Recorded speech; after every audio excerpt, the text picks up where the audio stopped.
बात है, क्योंकि 51 प्रत्याशियों की सूची जारी हो गई है। सूची को लेकर क्या कहेंगे, जो आप लगातार सोचते थे? सूची को लेकर हम ये कहेंगे कि बिहार के लोग इस सूची को देखें और ये देखें कि बिहार को बदलने का जो संकल्प लेकर हम लोग चले थे, वो लोग उस तरह का उनका चरित्र, उनका कार्य, उनका इतिहास जो रहा है, उस तरह के लोग जनसुराज के उम्मीदवार हैं। और तमाम कयास लगाने वाले लोग जो ये बता रहे थे कि जनसुराज में दूसरे दलों के बड़े नेता, उनको टिकट नहीं मिलेगा तो जनसुराज से लड़ेंगे, किसी एक का भी नाम नहीं है। जनसुराज में उनका नाम है जो बिहार के सबसे बड़े शिक्षाविद हैं। जनसुराज में उनका नाम है जो यहाँ के सबसे बड़े ऑफिसर, प्रभावशाली, ईमानदार ऑफिसर रहे हैं।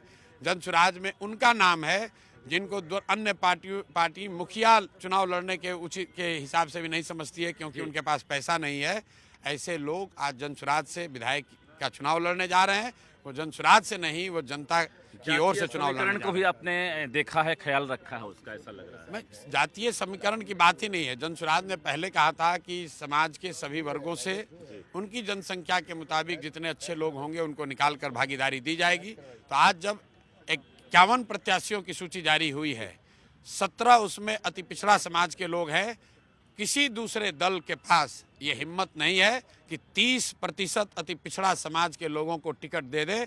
जो लोग सामाजिक न्याय और जातियों की राजनीति करते रहे 30-35 साल, वो पूरे जीवन में उन्होंने 16-17 अति पिछड़ा समाज के लोगों को टिकट नहीं दिया, मुसलमानों को टिकट नहीं दिया, दलितों को टिकट नहीं दिया। इस 51 में कोई नेता का बच्चा नहीं है। इस 1 या 2 ऐसे लोग होंगे जिनके परिवार में पहले लोग नेता बड़े रहे हैं। अगर कर्पूरी ठाकुर के परिवार को छोड़ दीजिए तो उस लिस्ट में कोई ऐसा नहीं है कि इसलिए टिकट पाया हो। सवाल जी, क्योंकि उनके पिताजी विधायक हैं। लोगों जिनका नाम आया है, ये वो लोग हैं जिन्होंने अपने पुरुषार्थ से, पराक्रम से अपनी पहचान, अपना नाम बनाया है। समाज के लिए उन्होंने कुछ किया है और अब वो जनसुराज के प्लेटफॉर्म से जुड़कर एक बड़ा प्रयास का हिस्सा बन रहे हैं। सबसे बड़ा फेस हैं आप, पार्टी को आपने तैयार किया और लगातार पदयात्रा भी करते रहे। लोग जानना चाहते हैं प्रशांत किशोर कब चुनाव लड़ेंगे, और उम्मीदवार की जो घोषणा हुई है पहली सूची, उसमें आपका नाम नहीं है। आगे नहीं है। ये भी आप देखिए कि प्रशांत किशोर अकेले व्यक्ति नहीं है, सैकड़ों लोग।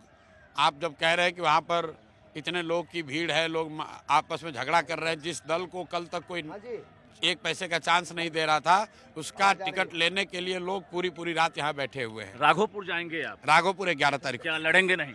अरे मैंने बोला है, जो बोला है वो करेंगे। ये कहा है कि कोई भी निर्णय राघोपुर पर होने से पहले मैं जाऊंगा, राघोपुर के लोगों के बीच में बैठूंगा, अपने साथियों के बीच में मिलकर जो निर्णय लेंगे वो किया जाएगा। चलिए, तो प्रशांत किशोर हमारे साथ थे। इन्होंने साफ कहा है कि हमारी पार्टी ने ये ख्याल रखा है उम्मीदवारों की घोषणा के समय कि कोई नेता का परिवार नहीं हो, कोई ऐसा आपराधिक प्रवृत्ति वाला व्यक्ति नहीं हो, स्वच्छ छवि वाला हो। और इसी को देखते हुए चाहे वो वकील हों, डॉक्टर हों या ब्यूरोक्रेट्स हों, उनको टिकट दिया गया है। हालांकि प्रशांत किशोर ने अपना नाम को लेकर कहा कि राघोपुर जरूर जाऊंगा, लेकिन चुनाव मैं लड़ूंगा या नहीं, इसको लेकर पार्टी फैसला लेगी।